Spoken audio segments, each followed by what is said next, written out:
From the moment the lights went out in São Paulo, you could feel it. This wasn't going to be just another Grand Prix. It was one of those weekends that flips everything you thought you knew about the season. McLaren came in chasing perfection, Red Bull trying to prove their edge hadn't dulled, and Ferrari hoping their rebuild was finally paying off. But by the time the checkered flag waved, one driver stood above the rest: Lando Norris. Calm, clinical, and completely in control, he didn't just win. He sent a message to the entire paddock that McLaren is no longer the underdog.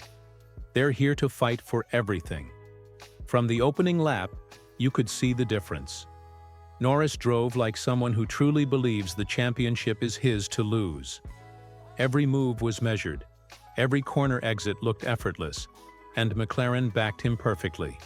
Clean stops, sharp strategy, not a single wasted second. When he crossed the line, that victory wasn't just another line on the stat sheet. It was a statement, a signal that the team's transformation is real, and that Norris has stepped into a new level of confidence. That win pushed his championship lead to 24 points. Not massive on paper, but in a season this tight, it's the line between confidence and chaos. And yet, the story of São Paulo wasn't just about the man up front. Because while Norris was celebrating, Max Verstappen was putting together one of those trademark recovery drives that remind everyone why he's a three-time world champion. Starting from the pit lane, no drama, no complaints, just pure execution. Lap after lap, he carved through the field like a surgeon, never forcing it, never flustered. It was vintage Max, relentless, efficient, and quietly terrifying. That's what makes this fight so dangerous for Norris. Verstappen doesn't need to dominate every race. He only needs one mistake from his rival to turn the entire title race upside down. Behind them, though, chaos ruled.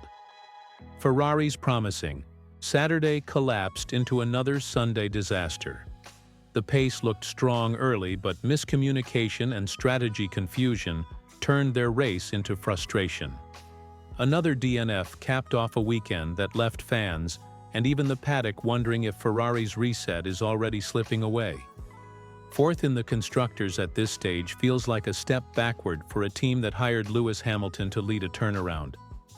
There's pace in that car, no question, but the execution keeps letting them down. You can sense the tension, the radio messages, the second guessing, the visible frustration on the pit wall. If they don't steady the ship soon, that project could start to unravel. And then there's Oscar Piastri. Even with a penalty hanging over his weekend, the young Australian once again proved why McLaren trusts him. Smooth under pressure, smart in traffic, always ready to pounce when the track turns chaotic. He may not be in the title fight, but he's playing a huge role in keeping McLaren's constructors' hopes alive. If this consistency continues, he might just help the team clinch second overall. Something that would have sounded impossible at the start of the year. So what does all of this mean? Well, São Paulo didn't just deliver another winner, it reset the entire championship narrative. McLaren has momentum, Norris has belief, Verstappen is hunting from the shadows, Ferrari's falling apart, and Mercedes is quietly waiting for any mistake from those ahead. From this point on, every race feels like a final. Every lap a test of nerve. Every pit call a gamble that could decide the championship. Now here's where I want to hear from you. Was Brazil the true turning point of this season? Type yes if you think the momentum has swung to McLaren, or no if you believe Verstappen still got this under control. I'll feature some of your takes in our next video. And while you're down there, make sure to subscribe to Fast News F1 and hit the notification bell. We're closing in on 2,000 subscribers, and your support helps this channel grow faster than a DRS pass down the main straight. Because up next, we're going deeper into what's really changed. Not just for McLaren, but for Lando Norris himself. We'll look at how his mindset, composure, and quiet confidence might be the real difference between being fast and finally becoming a world champion. Lando Norris has always been fast. That part's never been up for debate.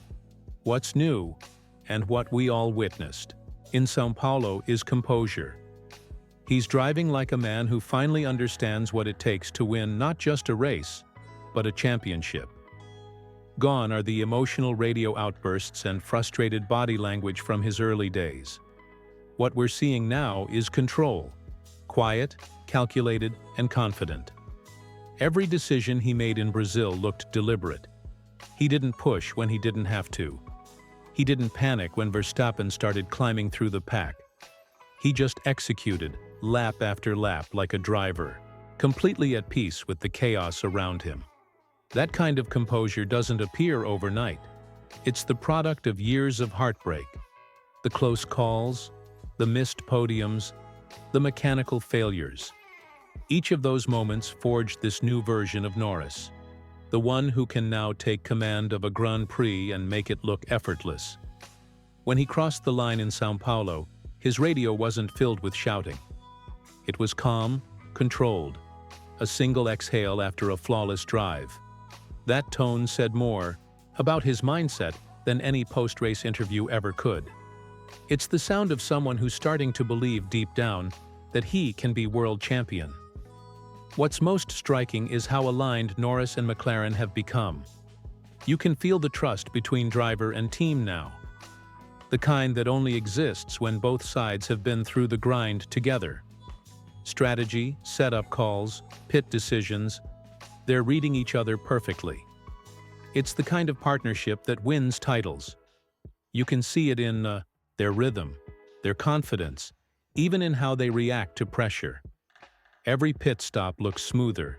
Every message over the radio feels sharper. That synergy is what separates contenders from champions. But here's where things get tricky. A 24-point lead sounds comfortable. It isn't. All it takes is one DNF, one slow pit stop, or one badly timed safety car, and Verstappen is right back in play. In a season this unpredictable, that margin is razor thin.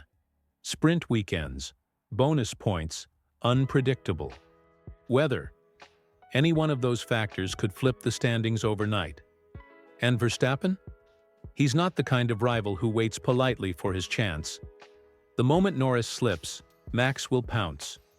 So the real question now is whether Norris can maintain this composure when the pressure reaches its peak. Because this is the part of the season that makes or breaks champions. Every camera, every interview, every headline, they all start to weigh on you. We've seen it before with young drivers leading. Late in the year, the focus starts to drift. The nerves creep in, and one mistake becomes a spiral. But this version of Lando feels different. He's balanced, he's patient, and most importantly, he trusts the process. That might be his biggest weapon against Verstappen's experience. What's fascinating is how Norris handles the spotlight now, even when he's pushed on tough questions. Can you really beat Max? Can McLaren go all the way? He doesn't bite. He stays grounded. There's no overconfidence, no flashy talk, just quiet determination. And when you see that kind of focus, you start to realize he's already thinking like a champion, not just driving like one. McLaren's revival has clearly given him a new sense of purpose, and he's channeling that energy into pure performance. It's a dangerous combination, a hungry team and a driver in his prime. But let's be real, this fight isn't just about who's faster. It's about who can stay flawless for the longest. Every qualifying lap, every tire call, every pit entry now carries championship weight.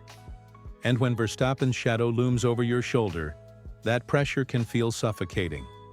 Norris will need to keep that calm energy we saw in São Paulo all the way to the final checkered flag. So here's what I want to know from you. Do you trust Norris to keep it together until the end? Type yes if you believe he's got the composure to seal this championship, or no if you think Verstappen's pressure will crack him before the finish. I'll feature some of your takes in our next upload. And if you're backing Lando this season, show it. Hit that like button, drop a Norris in the comments, and subscribe to Fast News F1. We're closing in on 2,000 subscribers, and every new fan helps us grow and bring you more of these race breakdowns. Because coming up next, we're switching focus to the other side of this battle, the one chasing from the shadows. Max Verstappen may be behind on points, but his drive in Brazil proved one thing. He's still the most dangerous man in Formula One. If Lando Norris is the calm face of this title race, then Max Verstappen is the storm chasing right behind him. Brazil reminded everyone that you can never, ever count him out, even when he starts from the pit lane. Watching Verstappen climb through the field was like watching a master at work. Every move had purpose. He wasn't reckless, he wasn't desperate. He was surgical. When he overtakes, it's not just about speed. It's about understanding.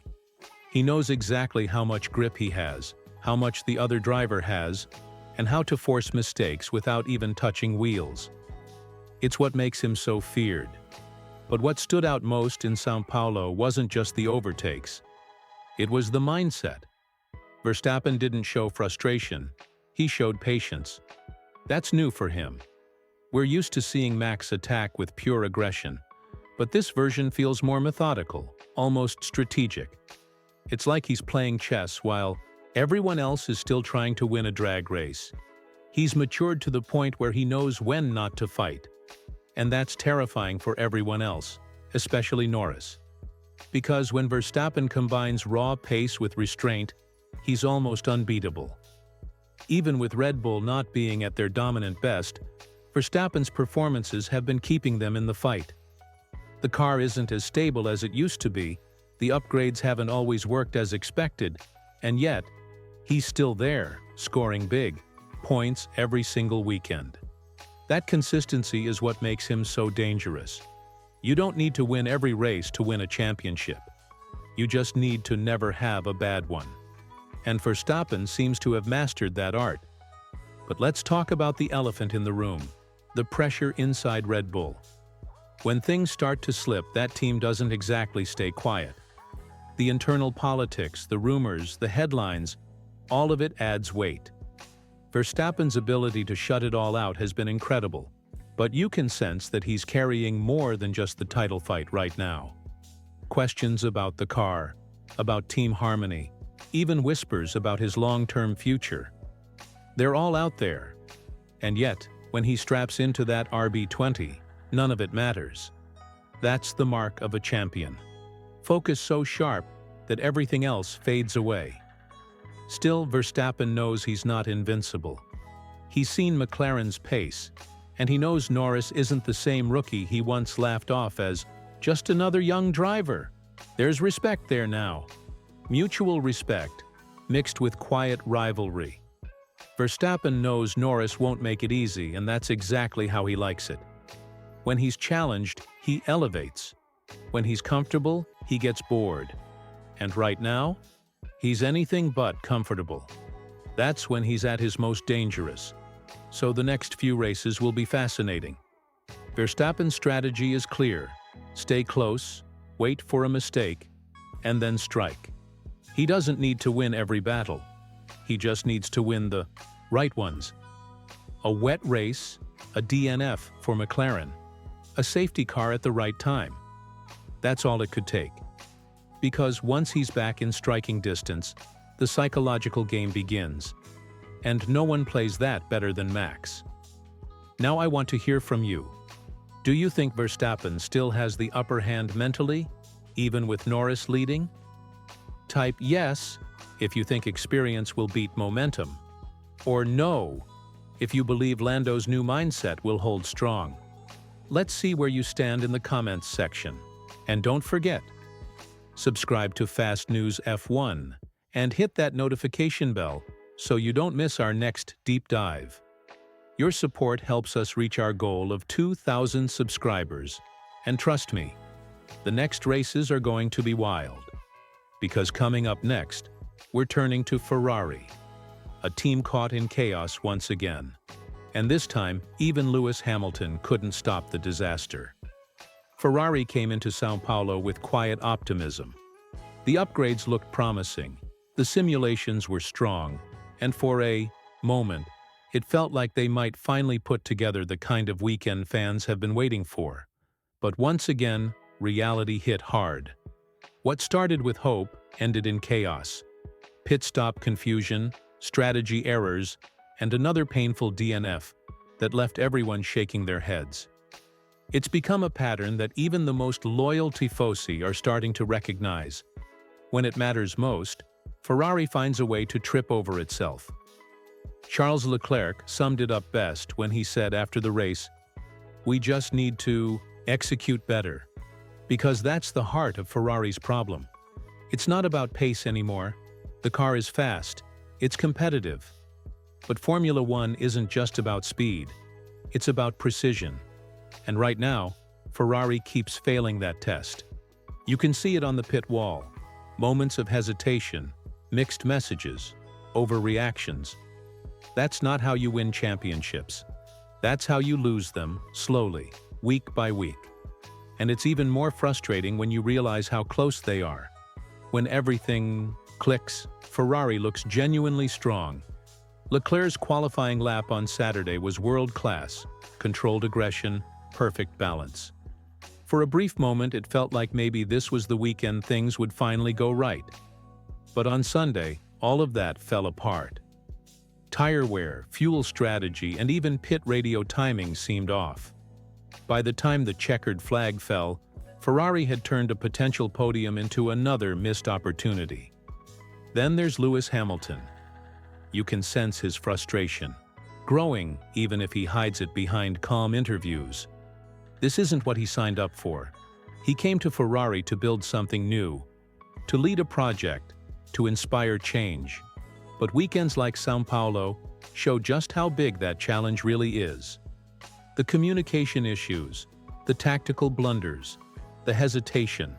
It's everything Mercedes had mastered during their dominant years, and everything Ferrari still struggles with. You can't help but wonder if Hamilton is already realizing how steep this mountain really is. Ferrari's current position, fourth in the constructors' standings, feels almost symbolic. Not terrible, not great, just stuck. And that's the problem. For a team with so much history, so much pressure, and so much expectation, being decent isn't enough. They need direction, leadership, and execution. And right now, those three things seem to be missing. The talent is there. Leclerc is world-class, Hamilton is a 7-time champion. But Formula One isn't about individuals. It's about systems that work under pressure. Ferrari's still searching for that balance. The question now is whether they can fix it before the season ends. Because if they keep dropping points, Mercedes could catch them in the standings, and that would be catastrophic. Imagine the headlines: Hamilton losing to his old team in his first year with Ferrari. The narrative writes itself, and it's not the one they want. So what do you think? Can Ferrari turn this around before the season closes? Or are we watching the start of another painful rebuild? Type yes if you still believe in Ferrari's comeback, or no if you've lost faith in their strategy team entirely. I'll feature some of your answers in the next video. And hey, if you're enjoying this breakdown, make sure to subscribe to Fast News F1 and hit that notification bell. Your subscription helps us grow and hit our goal of 2,000 fans here on the channel. Every new subscriber makes a huge difference, and your support keeps videos like this coming week after week. Because next, we're heading into the final part, where the fight for the Constructors' Championship gets personal. McLaren's rise, Red Bull's struggles, and the growing storm around Mercedes' quiet comeback. It's all setting up for an explosive finish. The 2025 Formula One season has turned into something truly special. Not just because of the battles up front, but because of how unpredictable every single weekend feels. After years of dominance from Red Bull, the grid suddenly looks alive again. McLaren's meteoric rise, Ferrari's struggles, Mercedes' quiet progress. It's all feeding into one of the tightest and most dramatic finishes we've had in years. And after Brazil, the Constructors' Championship has officially become a three-team dogfight. McLaren's story is nothing short of remarkable. Think back to where they were just a couple of seasons ago. Lost, underperforming, full of questions about their leadership and their driver lineup. Now, they're the blueprint for a perfect rebuild. Their upgrades work, their strategy calls are confident, and their teamwork looks bulletproof. Watching Norris and Piastri together feels like seeing the future of Formula One in motion. Young, fearless, and laser-focused. If they can keep this energy, there's a real chance McLaren could finish this season as Constructors' Champions. That would be a comeback story for the ages. Red Bull, on the other hand, is starting to look human again. That doesn't mean they're weak, far from it, but cracks are showing. Internal pressure, development missteps, and the psychological strain of losing their untouchable status are taking a toll. Verstappen's consistency is still carrying them, but Sergio Perez's form has been a real concern. Every point he fails to deliver hurts in the standings, and against a team as complete as McLaren, that margin matters. Brazil was another reminder. Red Bull can't rely on Max alone anymore. And then there's Mercedes, the silent hunter in all of this. They're not stealing headlines, but they're collecting data, making small steps, and creeping closer, race by race. Their car may not be the fastest, but it's balanced, reliable, and improving every weekend. George Russell has been driving with a level of maturity we haven't always seen from him, and that's starting to pay off. He's getting more consistent results, and that's exactly what Mercedes needs. The question is, can they turn that steady progress into something big before the year ends? Because if Ferrari continues to stumble, Mercedes could easily take third in the standings, maybe even challenge for more if chaos erupts up front. What's beautiful about this moment in Formula One is how open everything feels again. The power dynamics are shifting, and that unpredictability is exactly what fans have been craving. We're not watching domination anymore, we're watching evolution.